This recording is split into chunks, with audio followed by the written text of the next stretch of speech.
नमस्कार।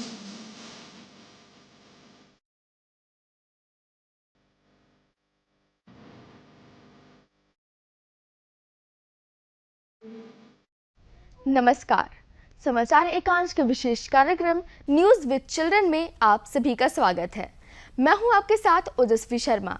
यह कार्यक्रम खास तौर से बच्चों द्वारा बच्चों के लिए बनाया गया है। इस कार्यक्रम में हम आपको देश और दुनिया की खबरों से अवगत कराएंगे। तो न्यूज विद चिल्ड्रन में सबसे पहले बात करते हैं इस हफ्ते की सुर्खियों की। पीएम नरेंद्र मोदी ने जालौन में 296 किलोमीटर लंबे बुंदेलखंड एक्सप्रेसवे का किया लोकार्पण। मुख्यमंत्री योगी आदित्यनाथ भी रहे मौजूद। आजादी के अमृत महोत्सव के तहत 15 जुलाई से मुफ्त में कोविड बूस्टर डोज लगनी शुरू। 75 दिन चलेगा अभियान। रुपये में अंतर्राष्ट्रीय व्यापार के लिए आरबीआई ने उठाया कदम। कम होगी डॉलर पर निर्भरता। नासा ने अंतरिक्ष की सबसे अद्भुत तस्वीर की जारी। दिखा ब्रह्मांड का नया रूप। और अब न्यूज विद चिल्ड्रन में खबरें विस्तार से। प्रधानमंत्री नरेंद्र मोदी ने उत्तर प्रदेश के जालौन में 296 किलोमीटर लंबे बुंदेलखंड एक्सप्रेसवे का लोकार्पण किया। बुंदेलखंड एक्सप्रेसवे के लोकार्पण के साथ ही उत्तर प्रदेश के विकास में एक नया अध्याय जुड़ गया है। बुंदेलखंड एक्सप्रेसवे चित्रकूट, बांदा, हमीरपुर, महोबा, जालौन, औरैया और इटावा से होकर गुजरेगा। पीएम नरेंद्र मोदी ने बुंदेलखंड एक्सप्रेसवे का शुभारंभ कर क्षेत्र के लोगों को बड़ी सौगात दी है। इस अवसर पर प्रदेश के मुख्यमंत्री योगी आदित्यनाथ समेत प्रदेश सरकार के वरिष्ठ मंत्रीगण उपस्थित रहे। 296 किलोमीटर लंबे बुंदेलखंड एक्सप्रेसवे के निर्माण से अब दिल्ली से चित्रकूट की दूरी लगभग आधी कम हो जाएगी। एक्सप्रेसवे को बनाने में 14,600 करोड़ रुपए की लागत आई और इसे अनुमानित से भी कम समय में तैयार किया गया है। पीएम मोदी की अध्यक्षता में केंद्रीय कैबिनेट ने किया बड़ा फैसला। आजादी के अमृत महोत्सव के तहत 15 जुलाई से अगले 75 दिन तक लगेगी मुफ्त में बूस्टर डोज। केंद्र सरकार ने सभी 18 वर्ष से अधिक आयु वर्ग के लोगों को कोविड की बूस्टर डोज लगाने का फैसला किया है। 15 जुलाई से आजादी के अमृत महोत्सव के तहत अगले 75 दिनों तक मुफ्त बूस्टर डोज लगाने का अभियान शुरू हो गया है। इस अभियान की शुरुआत दिल्ली में केंद्रीय स्वास्थ्य मंत्री मनसुख मांडविया ने की। वहीं उत्तर प्रदेश की राजधानी लखनऊ में मुख्यमंत्री योगी आदित्यनाथ ने सिविल अस्पताल में कोविड-19 की बूस्टर डोज के अभियान का शुभारंभ किया। I2U2 के नेताओं के पहले शिखर सम्मेलन में प्रधानमंत्री नरेंद्र मोदी ने वर्चुअल माध्यम से लिया हिस्सा। भारत, इजराइल, संयुक्त अरब अमीरात और अमेरिका के समूह I2U2 के नेताओं के पहले शिखर सम्मेलन का आयोजन किया गया। यह सम्मेलन वर्चुअल माध्यम से आयोजित हुआ। इस सम्मेलन में इजराइल के प्रधानमंत्री यायर लपिड, संयुक्त अरब अमीरात के राष्ट्रपति मोहम्मद बिन जायद अल नहयान और अमेरिका के राष्ट्रपति जो बाइडेन ने हिस्सा लिया।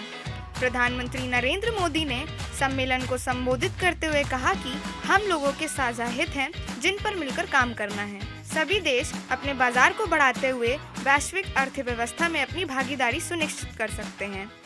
प्रधानमंत्री नरेंद्र मोदी ने नए संसद भवन की छत पर बने राष्ट्रीय प्रतीक चिन्ह का किया अनावरण। पीएम नरेंद्र मोदी ने नए संसद भवन की छत पर बने राष्ट्रीय प्रतीक का अनावरण किया। इस अवसर पर लोकसभा अध्यक्ष ओम बिरला, राज्यसभा के उपसभापति डॉक्टर हरिवंश और केंद्रीय शहरी विकास मंत्री हरदीप पुरी भी उपस्थित रहे। राष्ट्रीय प्रतीक चिन्ह 9,500 किलोग्राम के कुल वजन के साथ कांस्य से बना हुआ है और इसकी ऊंचाई 6.5 मीटर है। इसे न्यू पार्लियामेंट बिल्डिंग के केंद्रीय प्रवेश भवन के शीर्ष पर कास्ट किया गया है। केंद्र सरकार 75वें स्वतंत्रता दिवस के अवसर पर देश भर में हर घर तिरंगा राष्ट्रीय अभियान शुरू करेगी। संस्कृति मंत्रालय यह अभियान आजादी के अमृत महोत्सव के अंतर्गत शुरू करेगा। गृह मंत्री अमित शाह ने राष्ट्रीय ध्वज तिरंगे के सम्मान में इस अभियान को स्वीकृति दी है। अभियान का उद्देश्य लोगों में देशभक्ति की भावना को जागृत करना और तिरंगे के प्रति जागरूकता लाना है। उत्तर प्रदेश में आज़ादी के अमृत महोत्सव के तहत अगले महीने 11 से 17 अगस्त के दौरान स्वतंत्रता सप्ताह का आयोजन किया जाएगा। पूरे प्रदेश में अगले महीने 11 से 17 अगस्त के दौरान स्वतंत्रता सप्ताह का आयोजन किया जाएगा। स्वतंत्रता सप्ताह के अंतर्गत हर घर तिरंगा का विशेष आयोजन किया जाएगा। मुख्यमंत्री योगी आदित्यनाथ ने कहा कि हर प्रदेशवासी को इस विशेष आयोजन में शामिल होना चाहिए। अमीर गरीब का भेद मिटाकर सभी लोग समरस भाव से इस आयोजन से जुड़ें। रुपये में अंतर्राष्ट्रीय व्यापार करने के लिए आरबीआई ने उठाए कदम, कम होगी डॉलर पर निर्भरता। भारतीय रुपये में वैश्विक कारोबारी समुदाय की बढ़ती दिलचस्पी को देखते हुए भारतीय रिजर्व बैंक ने रुपये में आयात और निर्यात के निपटान के लिए एक अतिरिक्त इंतजाम करने का फैसला किया है। भारतीय रिजर्व बैंक ने बैंकों को निर्देश दिया है कि वह भारतीय मुद्रा यानी रुपये में आयात निर्यात के निपटारे का पर्याप्त इंतजाम करें। यह एक बड़ा फैसला माना जा रहा है क्योंकि इससे देश को आर्थिक रूप से आत्मनिर्भर बनने में काफी मदद मिलेगी। केंद्र सरकार ने राज्यों को चिट्ठी लिखकर मंकी पॉक्स को लेकर सावधान रहने और गाइडलाइंस का पालन करने की दी हिदायत। मंकी पॉक्स के पहले मामले की पुष्टि होने के बाद भारत सरकार एक्शन मोड में आ गई है। केंद्रीय स्वास्थ्य सचिव ने राज्यों को चिट्ठी लिखकर मंकी पॉक्स के लिए बनी गाइडलाइंस जिसे मई में तैयार किया था उसे ठीक से लागू करने की सलाह दी है। प्रसार भारती ने लॉन्च किया अपना नया लोगो। सूचना और प्रसारण सचिव अपूर्व चंद्रा ने नए लोगो का किया अनावरण। 11 जुलाई 2022 को प्रसार भारती ने अपना नया लोगो लॉन्च किया है। यह लोगो सूचना एवं प्रसारण मंत्रालय के सचिव अपूर्व चंद्रा, प्रसार भारती सीईओ मयंक अग्रवाल और member finance Prasar Bharati DPS नेकी द्वारा जारी किया गया है। नए प्रतीक चिन्ह में भारत का नक्शा राष्ट्र के लिए भरोसे की सेवा, सुरक्षा और उत्कृष्टता को प्रदर्शित करता है। श्रीलंका के राष्ट्रपति गोटाबाया राजपक्षे ने इस्तीफा दिया। संसद अध्यक्ष ने की आधिकारिक घोषणा। प्रधानमंत्री रानिल विक्रमसिंघे बने श्रीलंका के कार्यवाहक राष्ट्रपति। श्रीलंका के राष्ट्रपति गोटाबाया राजपक्षे ने अपने पद से आखिरकार इस्तीफा दे दिया। देश की अर्थव्यवस्था को न संभाल पाने के कारण अपने और अपने परिवार के खिलाफ बढ़ते जन आक्रोश के बीच देश छोड़कर चले जाने के बाद राजपक्षे ने इस्तीफा दिया है।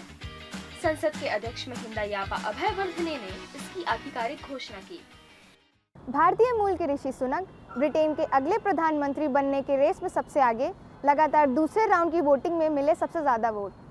लंदन में कंजर्वेटिव पार्टी की वोटिंग में ऋषि सुनक एक बार फिर सबसे ज्यादा वोट लेकर लगातार दूसरी बार टॉप पर रहे हैं। दूसरे राउंड की इस वोटिंग में ऋषि सुनक को 101 वोट मिले हैं।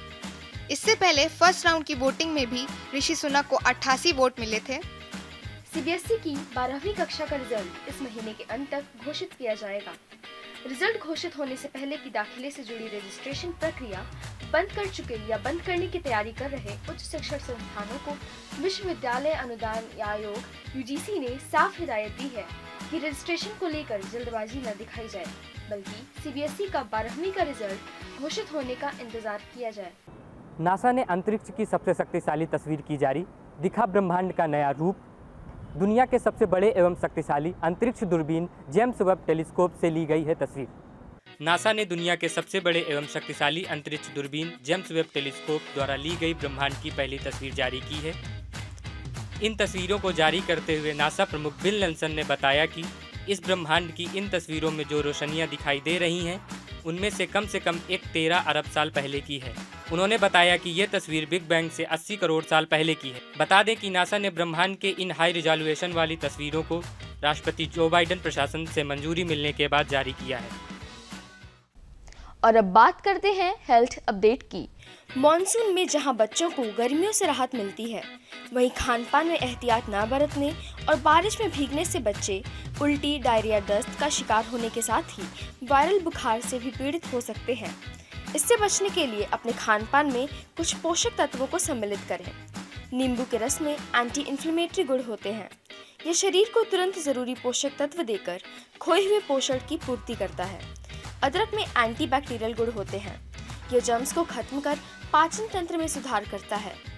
दस्त होने पर डॉक्टर्स जिस चीज़ का सबसे अधिक सेवन करने की सलाह देते हैं वह है मूंग दाल की खिचड़ी। मूंग दाल फाइबर से भरपूर होती है, साथ ही इसमें पेट के लिए ज़रूरी कई अन्य पोषक तत्व भी मौजूद होते हैं। वहीं उबली हुई सब्जियों का सेवन बहुत फायदेमंद होता है। बच्चों की दस्त की समस्या में केला खाना बहुत फायदेमंद होता है। फाइबर से भरपूर केला पाचन को बेहतर बनाने के साथ ही मल को सख्त करने में मदद करता है। साथ ही केला शरीर में इलेक्ट्रोलाइट्स की कमी को पूरा करने में भी मदद करता है। बच्चों को दही और छाछ जैसे प्रोबायोटिक्स खिलाएं। यह आंत में अच्छे बैक्टीरिया को बढ़ावा देने और पाचन को दुरुस्त करने में मदद करते हैं। पेट संबंधी समस्याओं से छुटकारा पाने के लिए यह एक रामबाण उपाय है। और अब बात करते हैं स्पोर्ट्स अपडेट की। दक्षिण कोरिया के चांगवोंग में आयोजित निशानेबाजी विश्व कप में भारत के अर्जुन बबूता के साथ ही मेहुल घोष व साहू तुषार की जोड़ी ने गोल्ड पर लगाया निशाना। अर्जुन बबूता ने टोक्यो ओलंपिक के रजत पदक विजेता लुकास कोजिंस्की को पछाड़कर पुरुष 10 मीटर एयर राइफल इवेंट में स्वर्ण पदक जीता।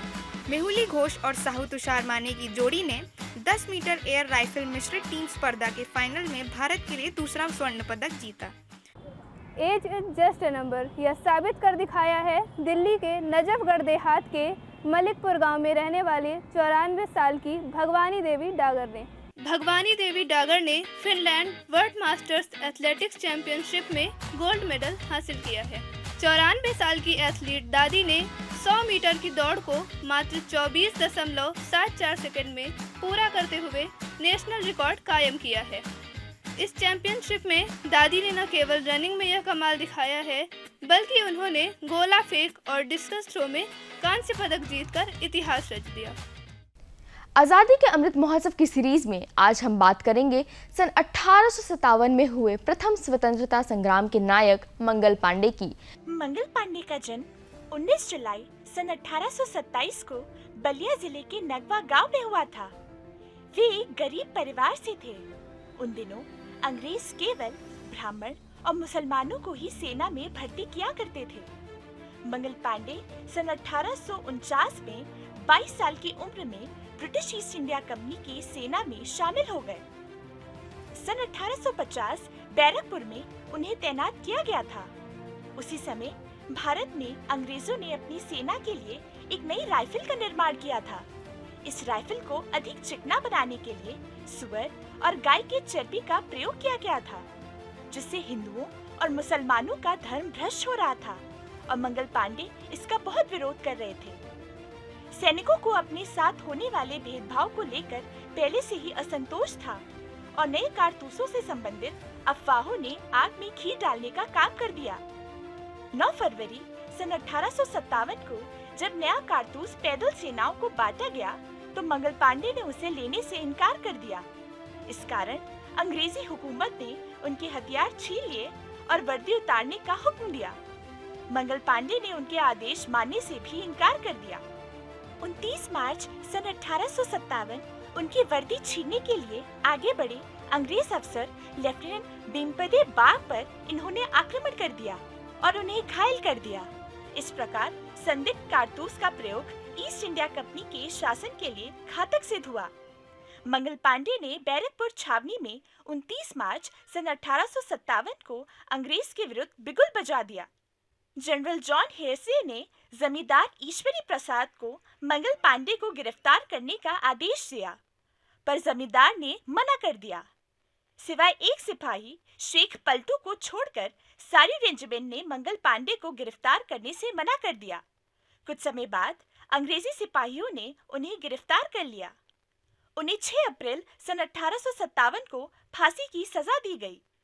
फैसले के अनुसार 18 अप्रैल सन 1857 को फांसी दी जानी थी, मगर ब्रिटिश सरकार ने मंगल पांडे को तय तारीख के 10 दिन पूर्व 8 अप्रैल सन 1857 को ही फांसी पर लटका दिया। मंगल पांडे की शहादत की खबर पूरे देश में फैल गई।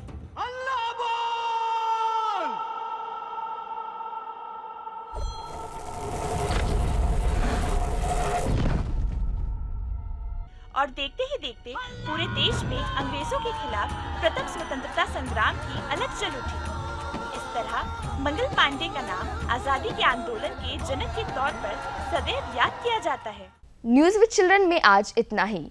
हमें उम्मीद है कि आपको हमारी ये कोशिश पसंद आई होगी। तो अगले हफ्ते आपसे फिर से मुलाकात होगी देश और दुनिया की खबरों के साथ। धन्यवाद। देखते रहिए दूरदर्शन उत्तर प्रदेश।